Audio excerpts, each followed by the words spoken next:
तात ऋषभ सोए मातु मंदालस मानो साधु जी पुत्र कपिल सो मिले मित्र प्रहलाद जानो भ्राता विदुर दयालु जो सीता द्रुपद दुलारी गुरु नारद सो मिले अकिंचन पर उपकार भरता नृप रीस सो राजा प्रतु सो जो मिले भरता नृप अम्बरीश सो राजा प्रतु सो जो मिले भगवत भवनिधि उद्धरे चिदानंद रस में चिदानंद रस श्री भगवत सिंह जी कहते हैं कि संसार के संबंधियों में यदि ऋषभ देव जी सरीखा पिताजी मिल जाए और माता मंदालसा सरीखी मां मिल जाए तो जीव का सहज कल्याण हो जाता है। भागवत के पंचम स्कंध में ऋषभ देव जी महाराज अपने 100 पुत्रों को कहते हैं, पुत्रो तपो दिव्यम पुत्र का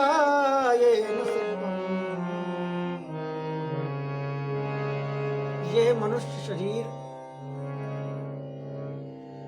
सुअर कुत्ता गधा की तरह मल भक्षण करने के लिए नहीं मिला। तपो दिव्यम, ये दिव्य तप करने के लिए मिला है बच्चों। तो उनके उपदेश के द्वारा, ऋषभ देव जी के उपदेश के द्वारा उनके 81 पुत्र तो ब्राह्मण बन गए क्षत्रिय घर में होते हुए कर्म के द्वारा, और 9 योगीश्वर हो गए, कभी हरि अंतरिक्ष प्रबुद्ध पिप्पलायन इस प्रकार, और 9 को अलग अलग देश का राजा बनाया और पूरे भूमंडल का राजा महाराज भरत को बनाया। ऐसे ऋषभ देव जी के उपदेश के द्वारा ऋषभ देव जी के 100 पुत्रों का कल्याण हो गया।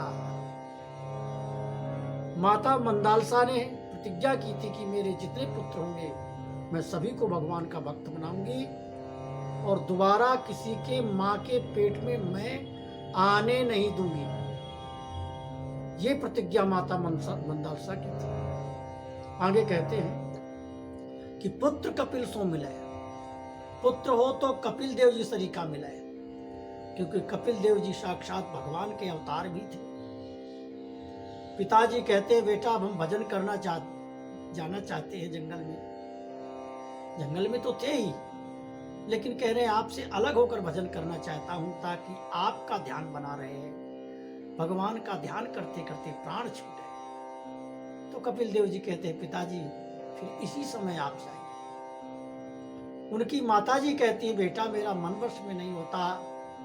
तो अपनी मां देवहूति को ऐसा उपदेश किया कि माता देवहूति भगवान के रूप ध्यान में तन्मय हो गई और दिव्य स्वरूप धारण करके विमान में के द्वारा वैकुंठ को गई। इसलिए पुत्र मिले तो कपिल देव जी सरीखा मिले और मित्र मिले तो प्रहलाद जी सरीखे मिले। प्रहलाद जी अपने मित्रों के साथ बैठे हैं और कहते हैं, देखो जो राक्षस नीति का उपदेश हमें तुम्हें पढ़ाया जा रहा है, हमें तुम्हें भगवान का विमुख बनाया जा रहा है, ये वास्तव में सच्ची पढ़ाई नहीं है। सच्ची पढ़ाई क्या है?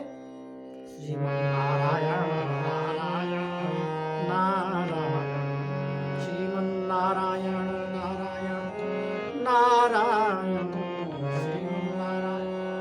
तो अपने मित्रों के साथ भगवान का संकीर्तन कराते हैं। मित्रों ने कहा, मित्र ये पाठ तो हमको गुरुजी ने पढ़ाया नहीं, तो आप कहां से?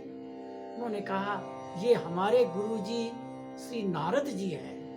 जिस समय मेरे पिताजी तपस्या करने गए, मेरी माताजी को इंद्र देवता ले गए, नारद जी गुरु जी ने उनसे छुड़ाया, अपने आश्रम में रखा और हमें ये कथा सुनाई। तो मैं उनकी कथा सुनकर के आपको ये सुना रहा हूं कि नारायण ही परम सत्य है, नारायण ही हमारे इष्ट हैं, उन्हीं का भजन करो। कौमार आचरित प्राज्ञो, वृद्धावस्था की प्रतीक्षा नहीं करना चाहिए।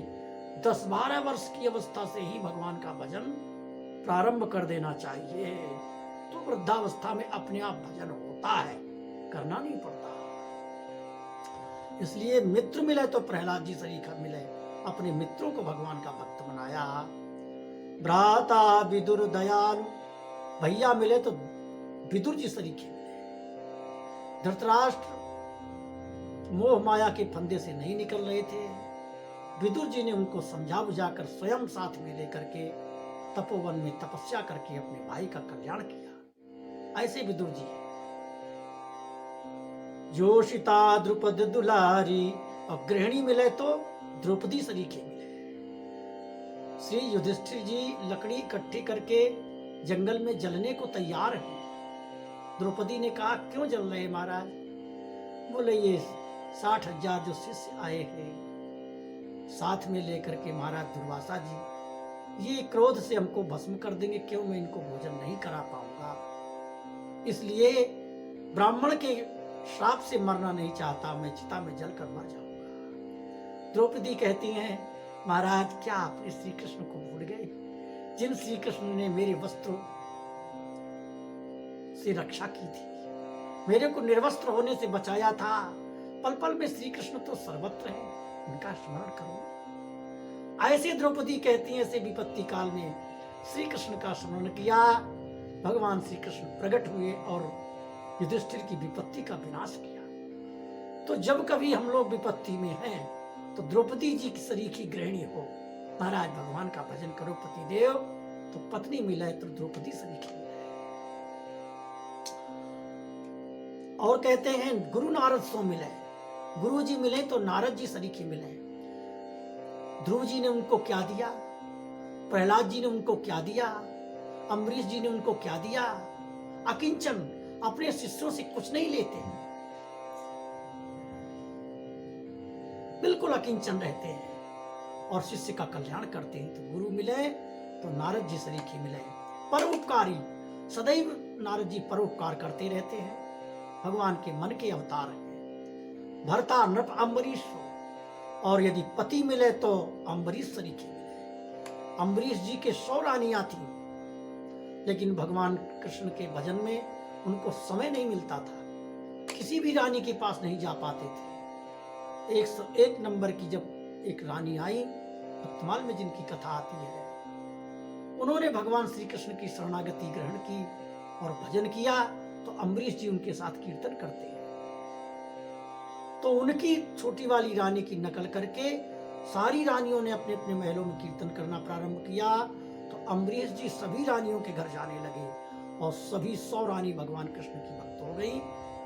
तो इसलिए पति वही जो अपनी गृहिणी को भगवान का भजन करने का उपदेश दे, गृहिणी वही जो अपने पति को भगवान का भजन करने का उपदेश दे। वास्तव में यही संबंध सत्य है, अन्यथा तो सब असत्य है। भरता नृप अम्बरीश सो राजा पृथु सो जो मिले। भागवत में वर्णन आता है, महाराज पृथु, हमें अपनी दंड को राजदंड न देना पड़े, इसलिए 100 वर्ष का यज्ञ प्रारंभ किया। और यज्ञ में दीक्षा लेने पर हिंसा नहीं की जाती, दंड नहीं दिया जाता, शांत सत्वगुण धारण करना पड़ता है, ये नियम होते हैं। तो अपने व्यास मंच पर खड़े होकर स्वयं श्री महाराज पृथु कहते हैं, देखो मेरी प्यारी प्रजाओं, तुम सभी लोग यज्ञ में आओ, सभी लोग संकीर्तन करो, सभी लोग कथा सुनो, सभी लोग भगवान का भजन करो, सभी लोग यज्ञ करो। तो सभी को भक्ति के द्वारा शासन किया महाराज पृथु ने, धर्म के द्वारा, भक्ति के द्वारा, भजन के द्वारा भगवान की शरणागति प्रदान की महाराज पृथु ने। तो यथा राजा तथा प्रजा, यदि राजा भक्त होता है तो प्रजा भी भक्त होती है, और जहां भक्ति का प्रचार प्रसार होता है, धर्म का साम्राज्य होता है, वहां अधर्म बहुत कम रहता है। रहता तो है लेकिन नाम मात्र रहता है। तो राजा भक्त हो तो प्रजा भी भक्त होती है। यथा राजा प्रथा तथा प्रजा। तो राजा मिले तो हमें पृथु सरीखा मिले। भगवत भवनिधि उद्धर चिदानंद रस जिले। उपरोक्त जितने भी संबंध बताए हैं, भाई माता पुत्र गुरु, ये सब सारे संबंध भगवान से मिलाते हैं, वही संबंध सत्य है। अन्यथा ये सारे संबंध असत्य, इनका कोई मूल्य नहीं है। बोलो वृंदावन बिहारी लाल की।